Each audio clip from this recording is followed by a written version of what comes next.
This is home. And our roots run as deep as the love we have for this place. Owned by the same Cincinnati company for more than 70 years. And what matters to you matters to us. I'm Julie O'Neill. Here's a look at some of the day's top stories. Cincinnati's Fraternal Order of Police is calling for the parole of a man convicted of shooting 2 CPD officers to be rejected.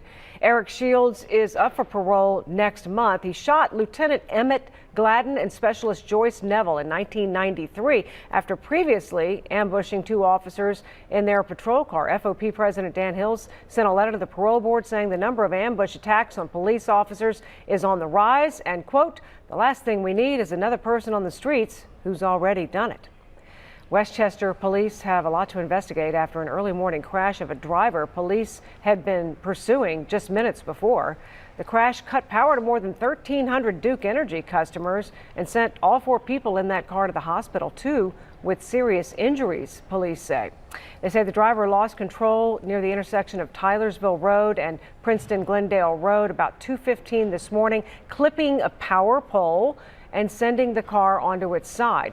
Westchester police say they're investigating why the driver did not stop, the crash itself, and how the pursuit was handled. They say officers had turned off their lights and sirens sometime prior to the crash.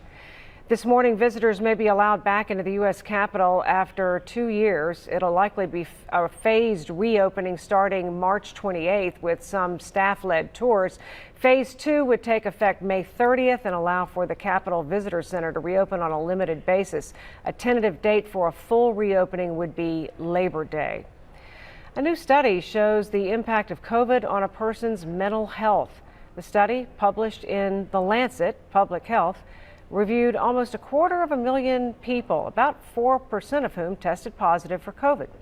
Researchers found those who tested positive were more likely to experience lingering feelings of depression that lasted about 2 months. They found those who suffered more serious cases of COVID that kept them bedridden for a week or more were more likely to experience depression 16 months later. Researchers did not find exactly the link between COVID and mental health, but they say feelings of isolation from being bedridden may play a role. Jennifer.